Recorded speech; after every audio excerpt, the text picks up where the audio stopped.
Get yourself a funnel. Makes life easy. Hey, today I'm gonna get into getting my tractor ready for the season. Some bad news, I will be parting with this tractor this year. But other than that, I'm gonna go through kind of what I do to get this thing ready before I pass it on to the next lucky owner of this beautiful orange beast. Let's get into this.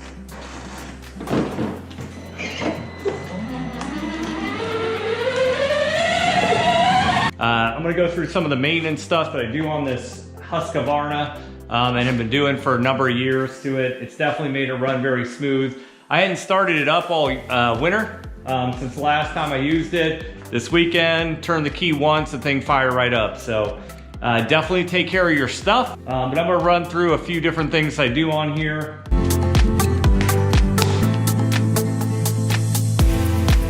Some people like to do this at the end of the season. For whatever reason, I like to do it at the beginning. Things to do. First, swap out both spark plugs. There's one here. And then if you come to the other side, a second one right here. So you just pull the plug off. And then you just take the plug out. You can see that one after a season. It actually doesn't look too bad, but you know, I swap these out every year. So that's not too bad. Now, if you pay attention to your manual, they'll have recommendations of when you need to do all these things. I've just always taken care of spark plugs, filters, oil, and stuff at the end of every season, no matter what. So, and then obviously you gotta check things throughout the season. And you can clean that out if you really feel like you need to. Mine has been working fine, so I'm just gonna pop it back on there and move to the other side. So on this side, same type of deal, pop it off. Make sure I get that gunk out of there. And then just simply take the spark plug out. Then get my new plug, and I just simply get it started on that thread.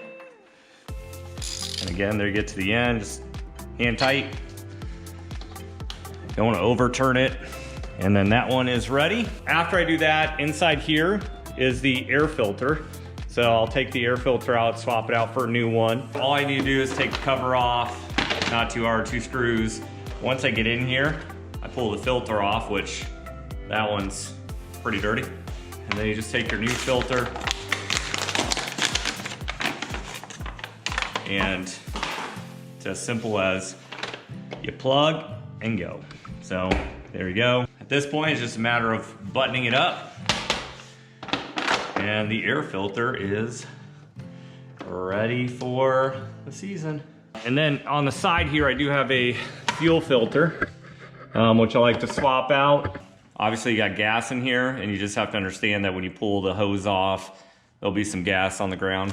And so I just use a pair of pliers and pull the clips back and out of the way. I get up to that little clip and I just slide it back slowly. When you look at the fuel filter, it'll have an arrow on it. It shows the direction of the fuel. So if the tank's here, you know, it's got to move into the engine. So arrow points that way. So what I'm going to do is I'm quickly going to pull this side off and put that onto this side and keep that side attached. So just see what happens. Oh, not too bad. And then put the fuel filter on here. And then just kind of set it up there so the fuel doesn't start leaking out. And then as soon as I pull off this filter, I'm going to grab the other one and put it in.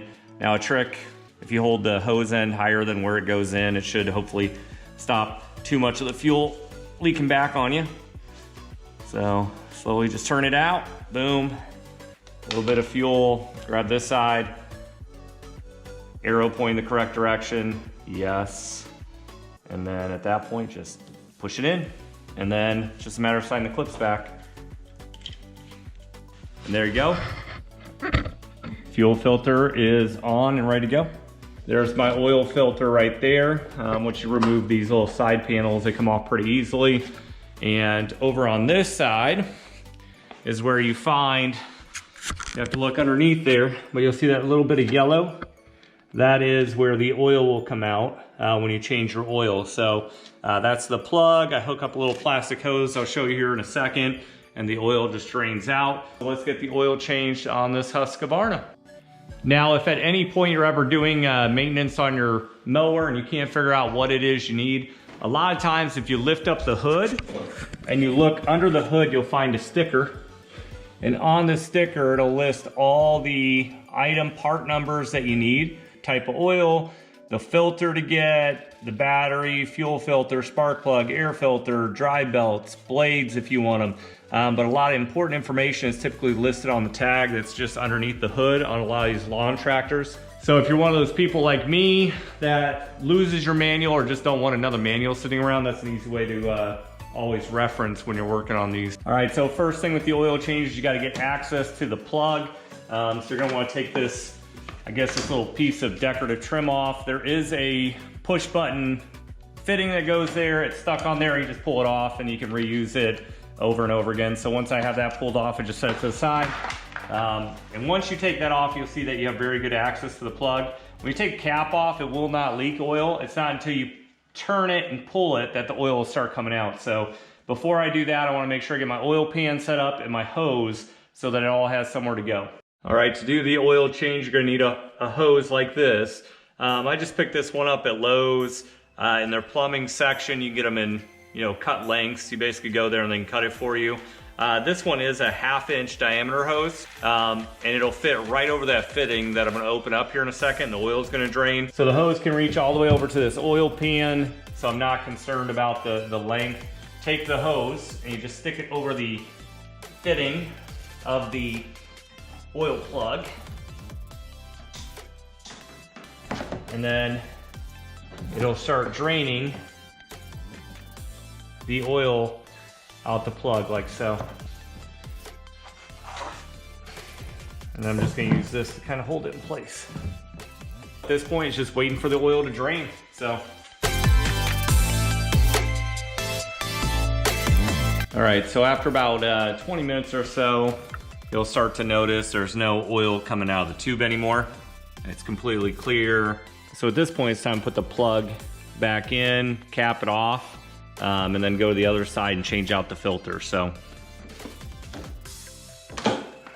I just pull off the hose, put the cap back on, and then push it and turn it back to the right. And the oil should stop. I'm gonna take a few minutes and just wipe it up real quick. Just make sure everything's real clean from the oil. At this point, I'm moving on to the other side. I gotta take the filter off. So let's go. All right, so now I'm on to the other side of the mower. So just like the other side, I do like to turn the tire the other direction. Just gives me more access in here. I have to remove this side to get to the oil filter right here. The oil is drained out, but just keep in mind when you take this off, you are gonna drip some oil.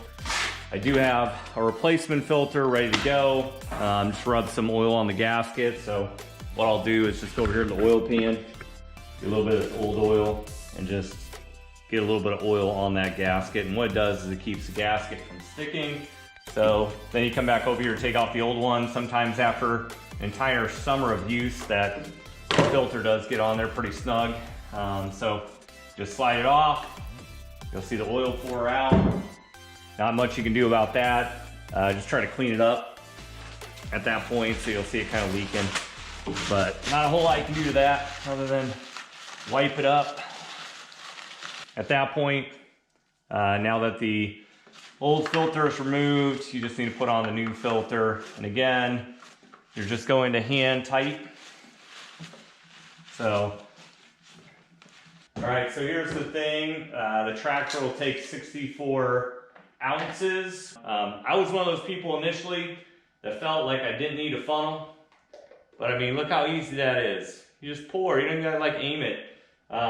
So I was one of those people for a long time that was just like, why would I ever need a funnel? There's the first 16 ounces. You could, if you want, just set it there like that, walk away, come back, and just get all the drops out. Obviously you're gonna be checking it, checking the dipstick to make sure all the oil is in there that needs to be in there. So once that's done, get the next one, and I hate these little pieces of aluminum foil they put on the top. I don't know why I've always done it this way, but I just punch it with my finger. Kind of hurts sometimes, but just the way I've done it all these years. Now it does recommend an oil change every 50 hours. Just depends on how much you use your machine. I know that I'm a Mobil 1 fan, but you stick with what is recommended when you can. And obviously, Briggs recommends it for their engine, so it's specially formulated, so why mess with that? And get yourself a funnel. Take the old oil, put it back in my containers that are now empty from the new oil.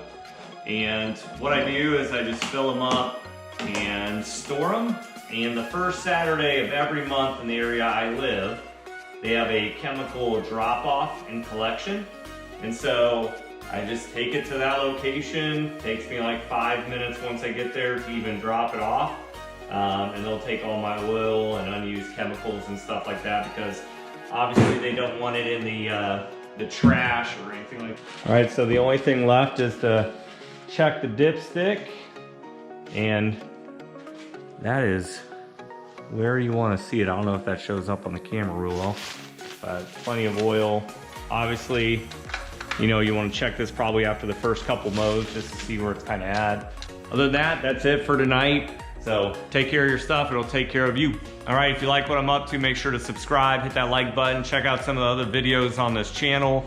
Other than that, appreciate the support, and I'll catch you next time.